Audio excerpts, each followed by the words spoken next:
I want you to pause right now. Stop scrolling. Stop the noise. Stop thinking about the next thing, the next person, the next deadline. Just be still. Because what I'm about to share with you may challenge everything you've been taught about being alone. You see, we've been conditioned to fear solitude, like it's something to be avoided, like it's some kind of punishment. Society has programmed us to believe that being alone means being unwanted, unloved, or unsuccessful. So what do? We fill the silence with noise. We stuff our calendars with people.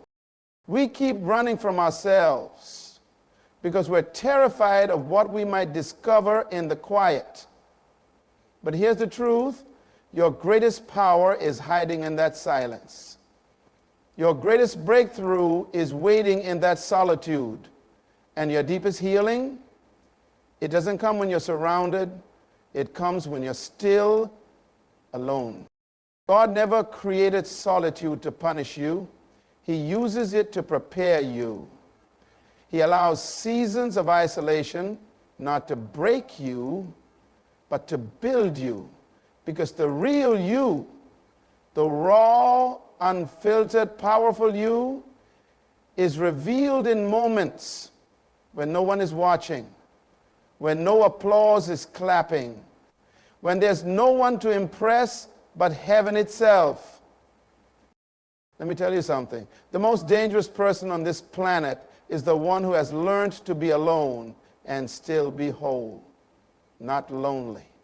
When you stop needing people to entertain your emptiness, when you stop craving distractions to numb your discomfort, you start tuning into your divine identity.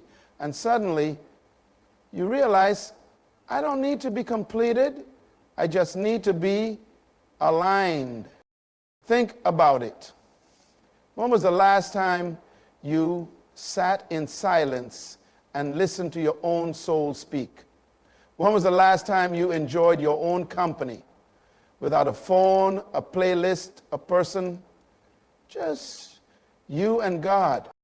Most people can't answer that. And that's the root of so much dysfunction. We're living in a world where people chase connection, but fear intimacy with themselves. But the quality of every relationship you will ever have begins with the one you have with you. So hear me. When you learn to sit with yourself, to face your fears, to love your scars, to celebrate your growth, you become powerful. You stop begging for attention. You stop compromising to be chosen.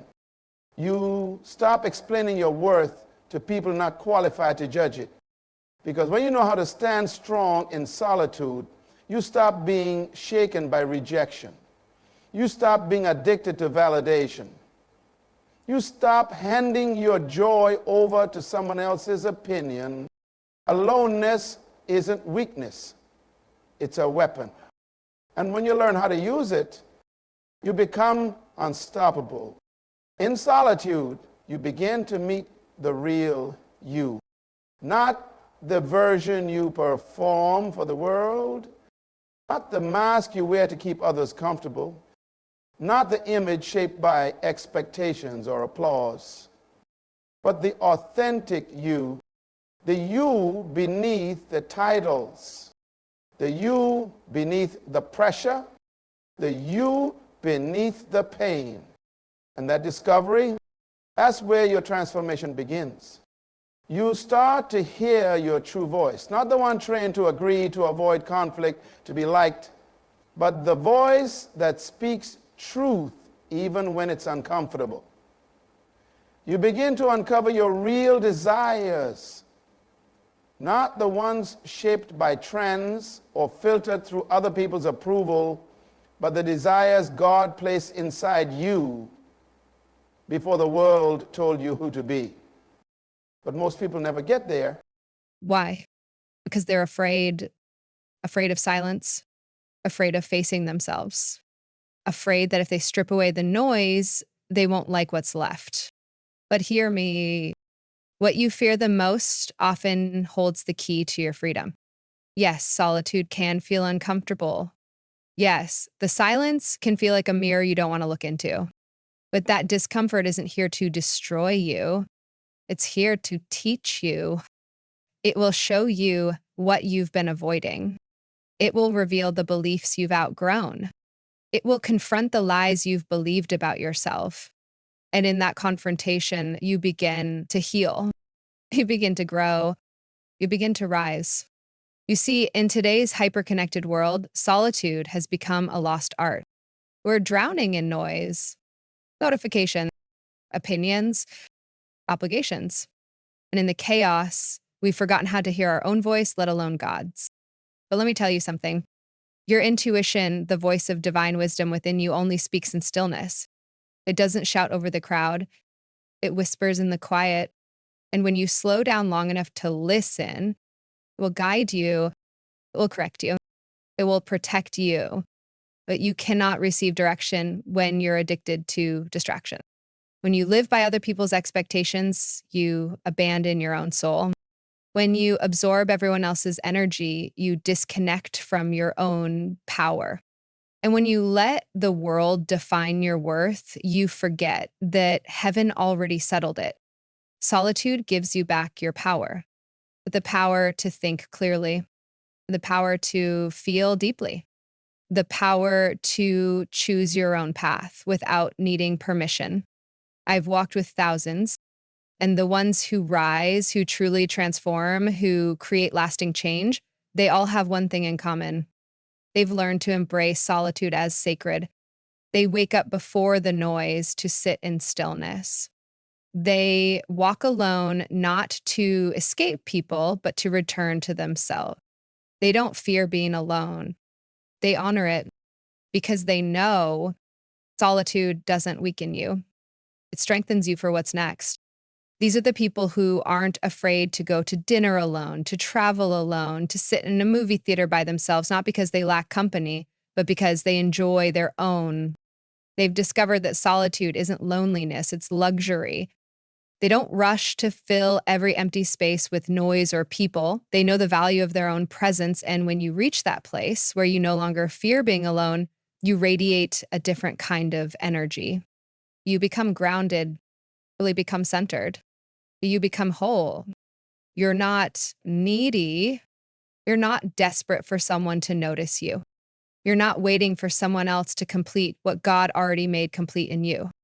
That's the kind of energy that attracts people, not because you need them, but because you choose them. And there's a difference. When you're rooted in yourself, the relationships you form aren't built on fear, pressure, or emotional dependency. They're built on truth, on freedom, on mutual respect. These are not relationships you cling to out of insecurity.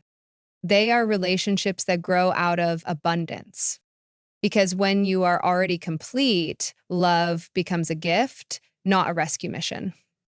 Connection becomes sacred, not survival. But here's something most people don't realize.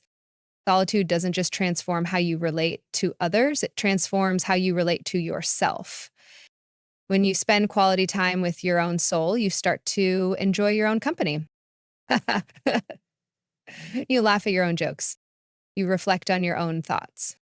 You begin to see yourself not through the lens of shame or performance, but through the lens of grace. And for many, that's the first time they've ever truly been kind to themselves. Most people treat themselves with harshness they'd never directed a friend. They obsess over flaws. They magnify mistakes, or they drown in their inner critic. But when you make solitude a habit, something shifts. You stop being your own enemy. You start being your own ally. You begin to show yourself the compassion you've spent years offering everyone else. You learn to forgive yourself, to encourage yourself, to believe in yourself again. And when that happens, everything changes.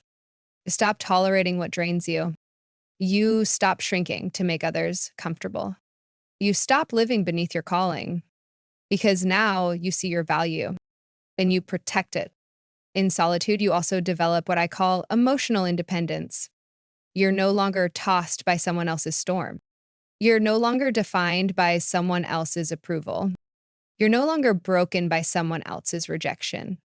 You become steady. You become secure. You become strong. This doesn't mean you stop caring. It means you start leading with love, not leaning on it for survival.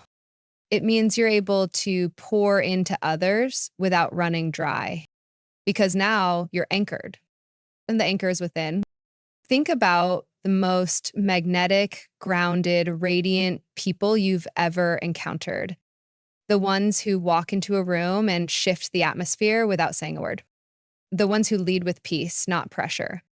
The ones who carry a quiet strength that draws others in. You know what they all have in common? They're comfortable being alone. They enjoy their own company. They're not chasing attention. They're not relying on applause.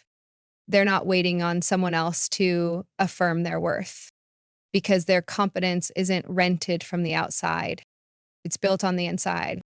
They've developed an internal source of peace, of joy, of identity, and no one can take that from them.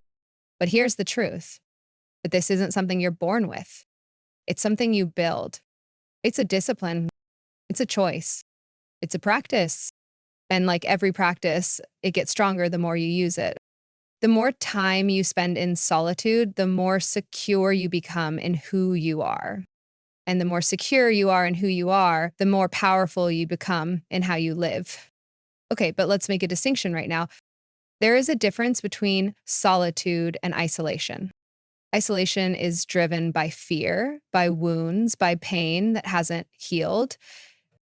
Solitude is chosen on purpose, with purpose. Isolation shrinks you. Solitude strengthens you. Isolation is escaping life. Solitude is preparing for it. When you choose solitude, you're not hiding from people. You're reconnecting with yourself. You're not cutting off the world. You're recharging so you can show up to it with clarity and purpose. Because in solitude, you can finally breathe. You can process without pressure. You can feel without judgment. You can think without noise. You can be without performing. And that stillness is sacred. In that space, you begin to reflect, to ask, why do I react this way? Why do I keep repeating this cycle? What belief is driving this behavior? Whose voice is shaping my decisions? Solitude gives you time to realign with your truth. It allows you to break generational patterns and toxic cycles. It teaches you to respond from wisdom, not just react out of habit. Most people live on autopilot, same habits, same pain, same stories. But in solitude, you wake up, you become conscious, and with consciousness comes power. The power to change, the power to heal, the power to dream. Because when you're alone, your dreams don't need to shrink to fit someone else's comfort zone. You can imagine the impossible. You can envision the extraordinary. You can believe God for something beyond logic. And here's the best part. You don't need anyone else to believe it first, because you believe it. And that's enough to get started. Your dreams are sacred. They are divine seeds planted in your soul. And they were never meant to be exposed to careless hands or casual opinions. In solitude, you protect them, you water them, you speak life over them, you visualize them with clarity, you plan for them with intention, you nurture them with hope.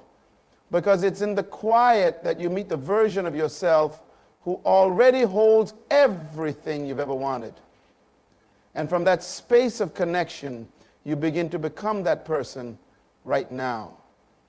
Solitude teaches you something this world desperately resists: patience.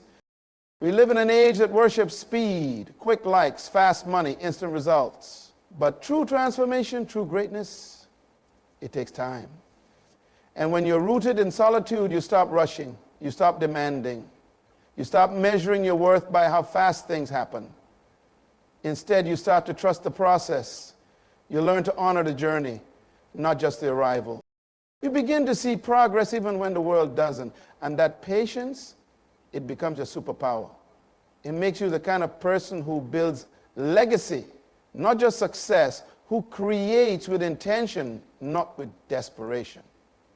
Solitude also gives birth to what I call creative courage.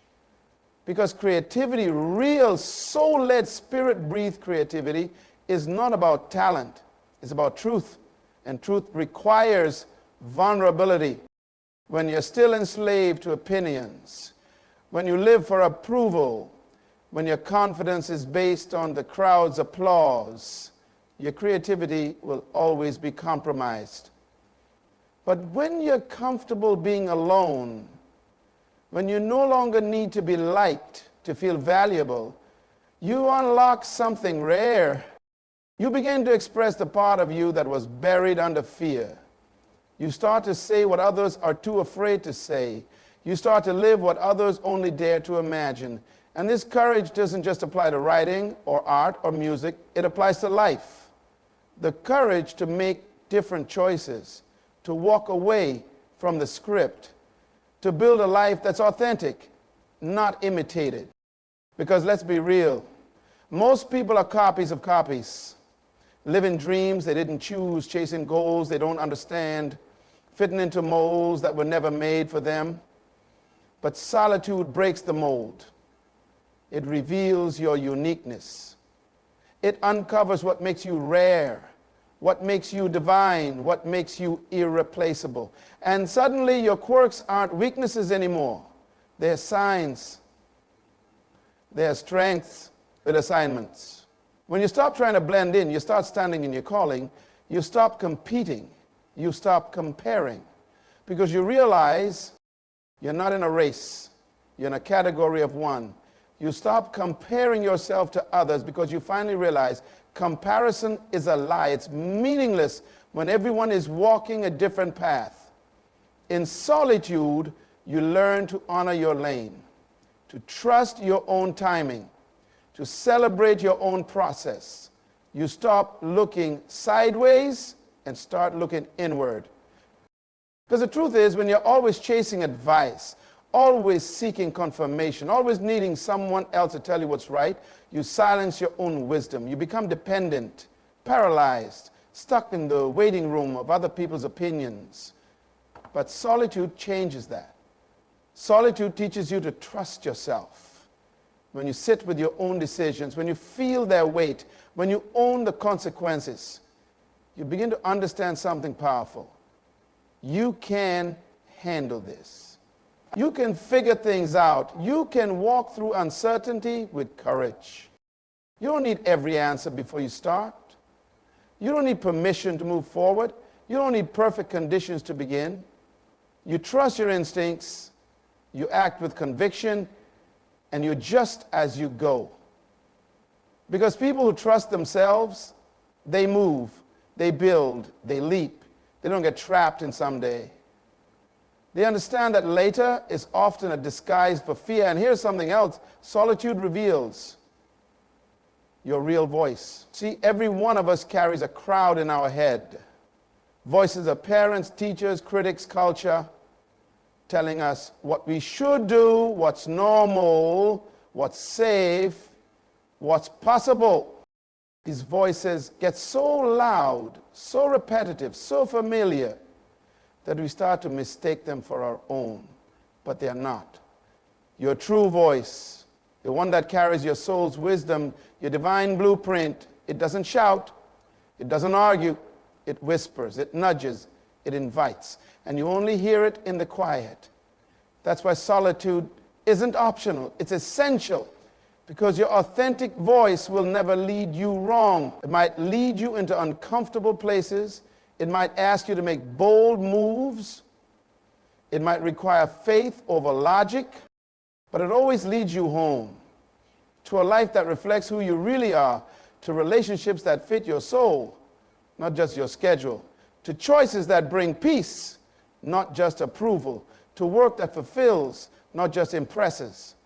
And yes, that voice may tell you to walk away, to pivot, to start over, to believe again.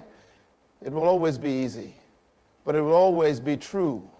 So protect that voice Prioritize that voice, because once you learn to hear it, you'll never live on autopilot again. You'll never outsource your direction again. You'll never need the world to define who you are, because now you know and you trust what you know, and that changes everything. It leads to a life of meaning, not just motion. Purpose, not just productivity. Joy, not just temporary happiness. Because solitude does something extraordinary. It teaches you the difference between being alone and being lonely. Loneliness is a feeling of emptiness, a silent ache, a craving for connection that feels just out of reach. But being alone, that's not a feeling. It's a state, a choice, a sacred space where you meet yourself without filters or distractions. See, many people live surrounded but still feel lonely. Why? Because they've never connected with themselves. They're constantly looking outward for love, for validation, for approval, for entertainment, for direction. They've made others responsible for meeting needs they were meant to meet themselves. But when you truly get to know you, when you cultivate a deep relationship with your own soul, you stop being afraid of empty rooms. Because you're not empty. You're full. You become your own safe space, your own source of encouragement, your own source of peace. You're never truly alone because your own presence is enough. And no, this doesn't mean you don't value relationships. In fact, it means you value them even more. Because now you connect from a place of abundance, not desperation. You give without losing yourself. You love without clinging. You share without shrinking. And when you reach that place, you become selective with your time and your energy. You stop saying yes to everyone just to avoid saying no to yourself. You stop entertaining relationships that drain you. You stop filling your calendar with noise just to silence your fear of solitude. Instead, you start choosing people who align with your purpose. Conversations that stretch your mind, moments that feed your soul. And when you do connect, those connections are rich. They're real, they're refreshing, you're fully present. You listen deeply because you're not trying to be heard. You love freely because your heart isn't running on empty. And through it all, solitude gives you something priceless: emotional resilience. Because life will shake you, people will let you down, dreams will take detours. But when your strength comes from within, you don't collapse every time something shifts. You don't fall apart when someone rejects you because your worth was never built on their opinion. You don't lose yourself in crisis because you've already found yourself in stillness. You don't need constant comfort because you've discovered an inner peace that doesn't move with the storm. That's the power of solitude. It doesn't isolate you from the world. It equips you for it. You don't panic when plans fall through because you've learned to be flexible. You don't spiral when storms come because you've anchored your peace in something deeper than circumstances. This is the quiet strength that solitude builds. Not a loud, flashy kind of strength, but the steady, unshakable kind. The kind that shows up when the world is falling apart. The kind that stays grounded when others are losing their grip. The kind that says, no matter what happens, I can handle it. And that kind of calm, that kind of resilience, it draws people in. Because people are not just drawn to beauty or charisma, they're drawn to stability, to clarity, to presence. They're drawn to those who don't need to be rescued, but instead become a safe place for others to rest. You see, when you build yourself in solitude, you don't enter relationships to get rescued. You enter them to build.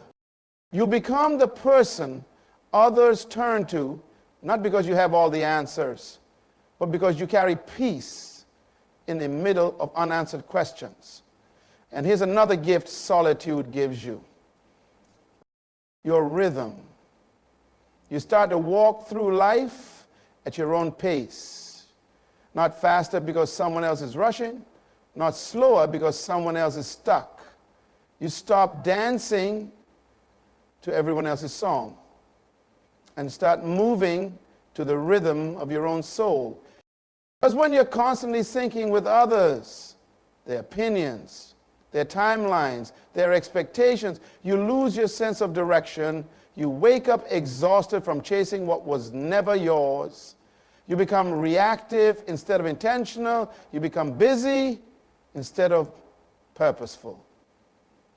But in solitude, you pause, you breathe, you listen, and in that silence, you remember who you are and how you were designed to move.